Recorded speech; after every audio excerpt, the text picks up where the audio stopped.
Finally India is now on the moon. जिस पल का हम बेसब्री से इंतजार कर रहे थे वो हो चुका है। इंडिया ने चांद के साउथ पोलर रीजन के नजदीक सॉफ्ट लैंडिंग की है और ऐसा करने वाला इंडिया रशिया, यूएस और चाइना के बाद चौथा देश बना है जिसने मून पर सॉफ्ट लैंडिंग की है। और साथ ही इंडिया मून के साउथ पोलर रीजन पर लैंड करने वाला पहला देश बना है। जब तक ये वीडियो आएगा तब तक चंद्रयान लैंडिंग होके 8 से 9 दिन हो चुके होंगे। जब मैं इसे लाइव देख रहा था तो I was literally having goosebumps, I was really crying. 2014 में न्यूयॉर्क टाइम्स ने ये पिक्चर पब्लिश की थी जब इंडिया ने मंगलयान मिशन लॉन्च किया था, जिसमें इंडिया को मॉक किया जा रहा था कि कैसे एक फार्मर बैल लेकर एलिट क्लब के बाहर दरवाजा खटखटा रहा है और अंदर उस क्लब में बैठे कुछ एलिट लोग इंडिया के मार्स मिशन की न्यूज़ पढ़ रहे हैं। हमें ये बताने की कोशिश की जा रही थी कि जिस देश में एक वक्त के खाने के वांदे हैं उन्हें स्पेस प्रोग्राम करने, स्पेस मिशन लॉन्च करने, लेकिन चंद्रयान 3 उन लोगों की सोच पर एक तमाचा है कि हम भी ये कर सकते हैं। चंद्रयान 3 ने लैंडिंग तो कर ली, पर चंद्रयान में ऐसा क्या है कि वो मून पर भेजा गया और वो आगे क्या करेगा,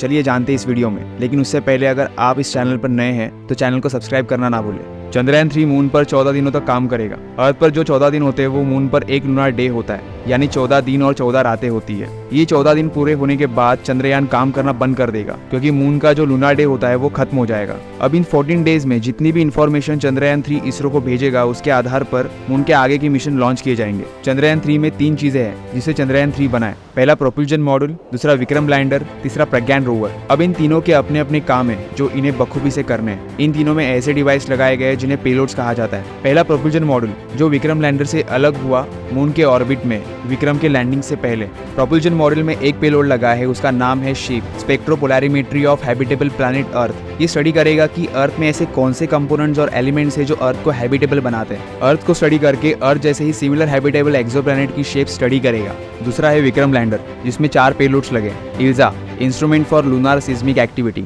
जैसे अर्थ पर अर्थक्वेक होते हैं वैसे मून पर क्या मूनक्वेक होते हैं ये पता करने के लिए मून की सिस्मिक एक्टिविटीज की स्टडी की जाएगी। RAMBHA, radio anatomy of moon bound hyper sensitive ionosphere and atmosphere. Earth पर एक मैग्नेटोस्फीयर है जो अर्थ को सोलर रेडिएशन से सेफगार्ड करता है, पर मून पर ऐसा कोई मैग्नेटोस्फीयर नहीं है।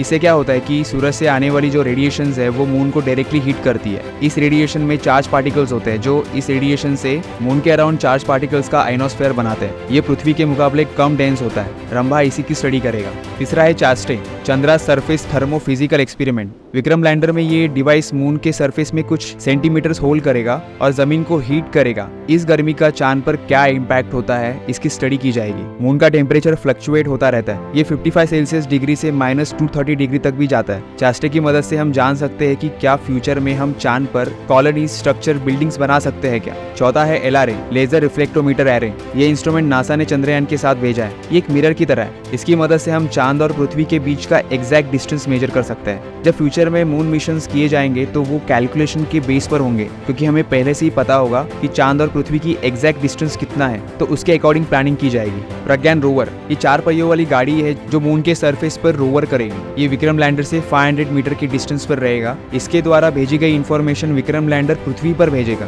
प्रज्ञान रोवर में 2 पेलोड्स लगे हैं। पहला है apex, alpha particles x-ray spectrometer. इसमें एक रेडियो एक्टिव गन लगी हुई है जो मून की सॉइल की स्टडी करेगा कि चांद की मिट्टी में कौन कौन से एलिमेंट्स है। इसका फोकस होगा एल्यूमिनियम, मैग्नीशियम, आयरन की ट्रेसेस ढूंढने में। दूसरा है lips, laser induced breakdown spectrometer. ये लाइट की मदद से चांद की मिट्टी की स्टडी करेगा। इस वीडियो को बनाते हुए ये न्यूज सामने आई है कि इन 2 पेलोड्स ने चांद के सरफेस पर ऑक्सीजन, कैल्शियम, मैग्नीशियम, एल्यूमिनियम जैसे इंपॉर्टेंट एलिमेंट्स को ढूंढा है। अभी ये 2 पेलोड्स इसलिए इंपॉर्टेंट है कि अगर फ्यूचर में हमें चांद पर कॉलोनीज, बिल्डिंग्स, स्ट्रक्चर खड़े करने हैं तो चांद की मिट्टी से ही ऐसे मटेरियल्स निकाले जाए जिससे हम ये सारी चीजें बना सकते हैं। अब पृथ्वी से तो हमें बिल्डिंग्स के मटेरियल्स लेके जाना पॉसिबल नहीं होगा, तो वही ढूंढो और वही बनाओ। बस बनाने के लिए जो इक्विपमेंट्स लगेंगे वही यहाँ से ले जाया जाएगा। हीलियम 3 ये एक ऐसा रिसोर्स है जो अर्थ पर ना के बराबर है, पर ये चांद पर अबंडेंस में पाया जाता है। हीलियम 3 को माइनिंग करके इसका यूज एनर्जी के लिए हो सकता है। अगर हमें फ्यूचर स्पेस एक्सप्लोरेशन मिशन करने हैं तो रॉकेट यहाँ अर्थ से नहीं बल्कि मून से लॉन्च किए जा सकते हैं, जिसके लिए हम हीलियम 3 जैसे अनटैप्ड एनर्जी रिसोर्सेज का इस्तेमाल कर सकते हैं। चंद्रयान 1 ने मून पर फ्रोजन वाटर के ट्रेसेस अवेलेबल है इसके डेटास भेजे थे।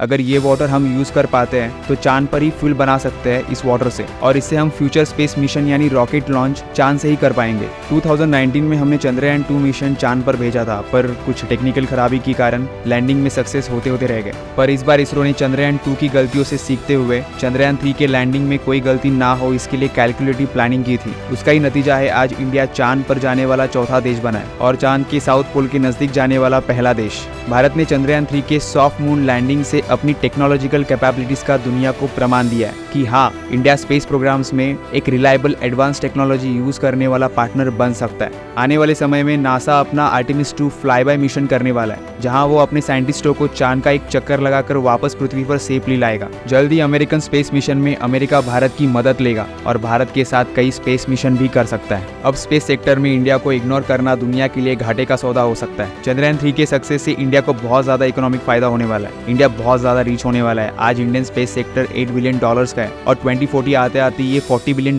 का बनेगा। ग्लोबल स्पेस सेक्टर आज 2% पर एनम से ग्रो कर रहा है, वही इंडिया आज 4% पे ग्रो कर रहा है। स्पेस सेक्टर कई इंडियन स्पेस स्टार्टअप्स को एनकरेज कर रहा है और कई स्पेस स्टार्टअप्स अच्छा भी कर रहे हैं। कईयों ने तो अपना कंट्रीब्यूशन भी दिया है चंद्रयान 3 के लॉन्च में। इंडिया ने चंद्रयान 3 मिशन सिर्फ 615 करोड़ में किया है। ये शो करता है कि इंडिया अपने स्पेस मिशन कम से कम खर्चों में करने के रास्ते ढूंढता रहता है। इससे इंडिया अपनी मिनिमम कॉस्ट और मैक्सिमम आउटपुट एफिशिएंसी का वैलिडेशन देता है। इंडिया अपने स्पेस प्रोग्राम से दुनिया को ये बताना चाहता है कि हम किसी स्पेस रेस में नहीं है। इंडिया के स्पेस मिशन सिर्फ इंडिया के लिए नहीं बल्कि पूरी ह्यूमैनिटी के भलाई के लिए होंगे। चंद्रयान 3 की सक्सेस सिर्फ इंडिया की सक्सेस नहीं है, ये पूरी ह्यूमैनिटी की सक्सेस है और इंडिया इसी दिशा में आगे काम करता रहेगा। चंद्रयान 3 का विक्रम लैंडर मून के जिस जगह पर लैंड हुआ है उस जगह को इंडियन प्राइम मिनिस्टर ने शिव शक्ति पॉइंट नाम दिया है और साथ ही 23 अगस्त इस दिन को नेशनल स्पेस डे डिक्लेयर किया। चंद्रमा के जिस हिस्से पर हमारा चंद्रयान उतरा है उस पॉइंट को शिव शक्ति के नाम से जाना जाएगा। 23 अगस्त को उस दिन को अब नेशनल स्पेस डे के रूप में मनाया जाएगा। का पूरा क्रेडिट उन तमाम इसरो के वैज्ञानिकों को जाता है जिन्होंने दिन रात एक कर चंद्रयान 3 पर काम किया। उसी का नतीजा आज हम चांद पर पहुंच पाए। 23 अगस्त को जब चंद्रयान 3 अपने लैंडिंग फेज में था तब 80 मिलियन से ज्यादा लोग लाइव थे। चंद्रयान 3 के लैंडिंग के लिए अपने अपने लेवल पर प्रार्थना कर रहे थे। जैसे चंद्रयान 3 मून पर लैंड हुआ उस दिन पूरा देश झूम उठा, सेलिब्रेट कर रहा था, खुद पर इंडियन होने का गर्व कर रहा था। उस एक दिन के लिए ही सही हर किसी ने अपने धर्म, जात, पंथ, अपने डिफरेंसेस, ओपिनियंस को साइड में रखकर एक होकर असली इंडिया बनकर चंद्रयान 3 की मून लैंडिंग का अनुभव लेते हुए जोरों शोरों से सेलिब्रेट किया। चंद्रयान 3 तो बस इंडिया का वो एक कदम है उन आने वाली पीढ़ियों के लिए जो उन्हें मोटिवेट करेगा साइंटिफिक टेम्परामेंट डेवलप करने के लिए। शायद लोगों में इस बार जब चाय पे चर्चा होगी तब पॉलिटिक्स के साथ साथ स्पेस सब्जेक्ट भी होगा। इसी सोच के साथ दोस्तों मैंने एक कोशिश की है चंद्रयान 3 को अपने अंडरस्टैंडिंग से एक्सप्लेन करने की। अगर मुझसे कोई गलती हो गई हो तो उसके लिए माफ कर देना और अगर वीडियो पसंद आया हो तो मेरे YouTube चैनल को सब्सक्राइब करना ना भूलें। धन्यवाद।